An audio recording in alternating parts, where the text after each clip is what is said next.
Vous recevez la lettre. Elle est livrée par un hibou, un vrai hibou. Votre nom est inscrit sur le parchemin, le seau de cire est parfait. Le rêve que vous ne saviez même pas que vous pouviez faire est devenu réalité. Vous êtes un sorcier. Vous allez à Poudlard. C'est le moment où votre vie commence vraiment. Il semble que 7 années de merveilles vous attendent. Vous apprendrez les sortilèges et la métamorphose, vous volerez sur un manche à balai et boirez de la bière au beurre à Préolard. C'est une éducation magique. Et c'est là le premier problème majeur. Ce n'est qu'une éducation magique. Votre programme est entièrement axé sur la manipulation des forces surnaturelles. C'est plutôt cool pendant un temps, mais vous n'apprenez rien d'autre. Il n'y a pas de cours de mathématiques, il n'y a pas de littérature, ni d'histoire au-delà des rébellions des gobelins. Vous n'apprenez pas les bases de la physique ou de la biologie. Toute votre éducation néglige les connaissances fondamentales sur le monde. On vous apprend à transformer une tasse de thé en rat, on ne vous enseigne pas l'économie, l'instruction civique ou la manière de rédiger une dissertation cohérente. Votre histoire du monde se résume à l'histoire des sorciers. Cela crée une personne qui est pratiquement illettrée dans le monde non magique. En fait, cela vous rend également pratiquement incompétent dans de grandes parties du monde des sorciers. Vous ne pouvez pas calculer les intérêts d'un prêt chez Gringotts, vous ne pouvez pas comprendre l'ingénierie derrière le Magicobus, vous êtes essentiellement un technicien hautement spécialisé. Vous êtes une baguette magique ambulante, mais vous n'êtes pas une personne équilibrée. Votre avenir est limité parce que vos connaissances sont limitées. Votre éducation vous prépare à une vie dans une bulle, elle ne vous prépare pas à la réalité. Ensuite, il y a les personnes qui dispensent cette éducation spécialisée. Les professeurs de Poudlard sont un assortiment de génies, d'excentriques et d'individus dangereusement incompétents. D'abord, il y a votre directeur, Albus Dumbledore. C'est un sorcier puissant, c'est aussi un maître manipulateur qui voit ses élèves comme des pions sur un échiquier. Il laisse sciemment un bébé sur un seuil de porte dans le froid. Il retient constamment des informations cruciales à tout le monde. Ses plans ont des plans et ils semblent tous se terminer par un adolescent affrontant un seigneur des ténèbres. Son style de leadership se définit par des conseils cryptiques et une mise en danger à long terme. Ce n'est pas un tuteur, c'est un général.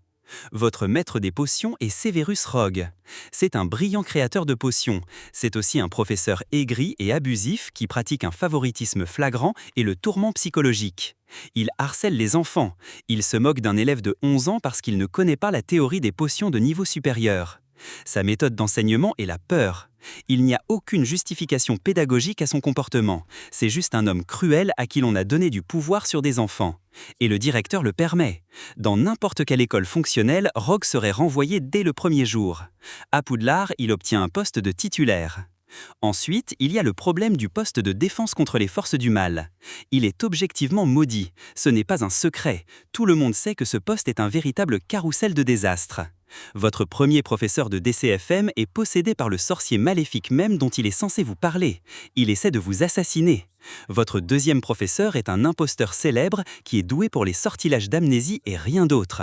Il est un danger par sa pure incompétence. Votre troisième professeur est un loup-garou. Un homme bon, certes, mais son état représente un danger clair et présent qui n'est pas correctement géré. Puis, vous avez une tortionnaire nommée par le ministère qui utilise la magie noire sur les élèves. Et avant cela, un sorcier maléfique se faisant passer pour un célèbre aurore. L'école est incapable de pourvoir son poste d'enseignant le plus critique avec une personne stable et qualifiée pendant plus d'1 an. C'est un échec institutionnel catastrophique. Et les autres membres du personnel ne valent guère mieux. Votre garde-chasse, Hagrid, est une personne merveilleuse. C'est aussi un homme dont la définition d'un animal de compagnie amusant est un chien à 3 têtes ou une araignée géante mangeuse d'hommes. Il vous conduit activement dans la forêt interdite pour votre retenue. Le cours de soins aux créatures magiques sous sa direction est un exercice de survie à votre programme. Il vous fait élever des scrouts à pétard, des créatures qui sont essentiellement des scorpions géants et blindés qui explosent. Voilà vos devoirs sanctionnés par l'école. Votre éducation est donc limitée. Vos professeurs sont un mélange de négligents, d'abusifs ou de personnes qui essayent activement de vous tuer. Mais au moins, l'école elle-même est sûre. Non. Poudlard est peut-être l'école la plus dangereuse de toute la fiction. La devise de l'école pourrait tout aussi bien être « Entrez à vos risques et périls ». Durant votre première année, un troll des montagnes adulte est introduit dans le château. Ce n'est pas un exercice, un professeur le fait exprès. La réponse officielle est d'enfermer les enfants dans leur salle commune pendant que le personnel s'en occupe. Sauf qu'ils ne s'en occupent pas. 3 élèves de première année s'en occupent. 3 enfants de 11 ans battent un troll parce que le personnel est introuvable. Cela crée un précédent pour toute votre scolarité. La sécurité des élèves est en fin de compte la responsabilité des élèves. Durant votre 2e année, un basilic de 15 mètres se glisse dans les tuyaux. C'est un serpent légendaire qui tue du regard. Des élèves sont pétrifiés. Les murs sont barbouillés de messages menaçants écrits avec du sang. La réponse de l'administration est d'annuler le match de Quidditch. Ils finissent par fermer l'école, mais seulement après plusieurs attaques.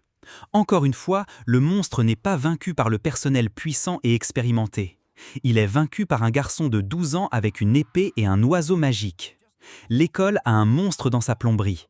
Ceci est traité comme un problème de dératisation, pas comme une crise fondamentale. Ensuite, il y a les détraqueurs. L'école autorise ces créatures de désespoir qui aspirent les âmes à garder les entrées. Ils sont censés chercher un prisonnier évadé. Au lieu de cela, ils attaquent des élèves lors d'un événement sportif. Ils se nourrissent de bonheur et une école pleine d'enfants est un banquet. La décision de les poster là est indéfendable. C'est comme mettre une mine terrestre à l'entrée d'une aire de jeu. Et nous avons le tournoi des 3 sorciers, un événement historique si mortel qu'ils ont dû l'annuler pendant des siècles. L'administration décide de le réinstaurer. Un artefact magique impartial est censé choisir les champions. Il est immédiatement trafiqué. Un 4e élève, mineur, est sélectionné. Dumbledore, le directeur tout-puissant, laisse simplement faire. Il inscrit un garçon de 14 ans à un tournoi mortel. L'un des champions meurt. Ce n'est pas un accident, c'est le résultat attendu d'un événement profondément vicié. L'école a sanctionné un sport sanglant, et un élève en a payé le prix. Le château lui-même est un danger permanent. Les escaliers bougent sans prévenir. C'est présenté comme quelque chose de fantasque. En réalité, c'est un procès en attente. Il y a des marches piégées et des portes qui disparaissent. Le saule cogneur est un arbre violent planté sur le terrain de l'école qui attaquera tout ce qui s'en approche. La forêt interdite est juste là. Elle est pleine de créatures dangereuses et la principale punition pour mauvaise conduite est d'y envoyer des enfants. Les protocoles de sécurité à Poudlard n'existent pas. Mais vous n'êtes pas seul face à tout ça, vous avez vos amis, vous avez votre maison. Le système des maisons est une autre des idées charmantes mais terribles de Poudlard. À l'âge de 11 ans, un chapeau magique sonde votre esprit et vous répartit. Il vous met dans l'une des 4 boîtes. Ces boîtes définiront votre vie sociale pour les 7 prochaines années. Gryffondor pour les courageux, Poufsouffle pour les loyaux, Cerdyle pour les intelligents, Serpentard pour les ambitieux et apparemment aussi pour les méchants. Ce système crée un tribalisme instantané. Il institutionnalise les préjugés. Les maisons sont dressées les uns contre les autres dès le premier jour, dans une compétition dénuée de sens pour la coupe des 4 maisons.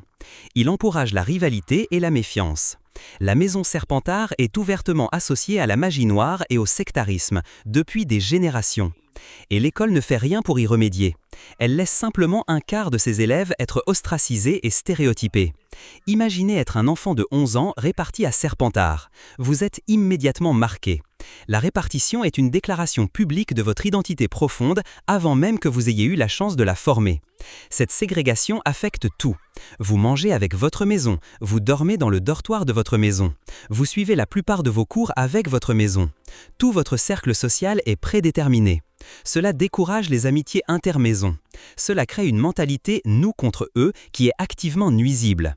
Le système ne forge pas le caractère, il forge des clans. C'est une expérience sociale sur des enfants et les résultats ne sont pas bons. Vous êtes donc dans une école dangereuse avec un mauvais programme et une structure sociale toxique. Au moins, les conditions de vie sont bonnes. Mais l'infrastructure de Poudlard a des siècles de retard. L'outil d'écriture principal est une plume et du parchemin. Ce n'est pas une charmante affectation. C'est une méthode d'apprentissage et de communication profondément inefficace. Vous passez des heures juste à apprendre à écrire sans éclabousser de l'encre partout. Il n'y a pas de technologie moderne, pas de téléphone, pas d'internet, pas d'ordinateur. Le monde des sorciers en général semble avoir une peur profonde du progrès. Votre accès à l'information est limité à la bibliothèque de l'école, une bibliothèque où certains livres essaieront de vous attaquer. La recherche est un processus lent et fastidieux. Vous ne pouvez pas simplement chercher quelque chose. Vous devez espérer que le livre dont vous avez besoin n'est pas enchaîné à une étagère dans la réserve. La communication se fait par hibou. Envoyer un message est un processus de plusieurs heures, voire de plusieurs jours. Ce n'est pas fiable. Les hiboux peuvent être interceptés, ils peuvent se perdre. Ce manque de communication instantanée est un problème de sécurité majeur. Vous ne pouvez pas appeler à l'aide, vous ne pouvez pas avertir rapidement quelqu'un d'un danger. Vous devez juste envoyer un hibou et espérer pour le mieux. Même la magie semble échouer à améliorer la qualité de vie de base. Le château est plein de courants d'air et froid. La plomberie est assez ancienne pour abriter un basilic. Les solutions magiques qu'ils ont sont souvent juste des versions tape à l'œil et inefficaces de choses que les moldurent ou perfectionnées il y a des décennies. C'est un monde qui a choisi l'esthétique plutôt que la fonctionnalité, et vous vivez dedans. Disons que vous vous blessez, parce que vous allez vous blesser. Vous tombez de votre balai, vous êtes heurté par un cognard fou, une potion vous explose au visage. Vous êtes envoyé à l'infirmerie. Elle est gérée par une seule personne, Madame Pomme Fraîche. Elle est très compétente, mais elle constitue l'ensemble du personnel médical pour une école de centaines d'enfants engagés dans des activités dangereuses. C'est une charge de travail insoutenable. Ses principales solutions pour tout semblent être une dose de poussos ou un morceau de chocolat. Le pousseau, c'est une potion qui fait repousser les os. Elle est décrite comme incroyablement douloureuse. C'est leur solution de pointe pour une fracture. Il n'y a pas d'équivalent magique d'un plâtre, juste l'agonie. Pour les blessures plus graves, comme être pétrifié ou se faire aspirer l'âme, elle ne peut fournir que des soins palliatifs. Les solutions viennent de l'extérieur, si elles arrivent un jour. Vos soins de santé sont réactifs, pas préventifs.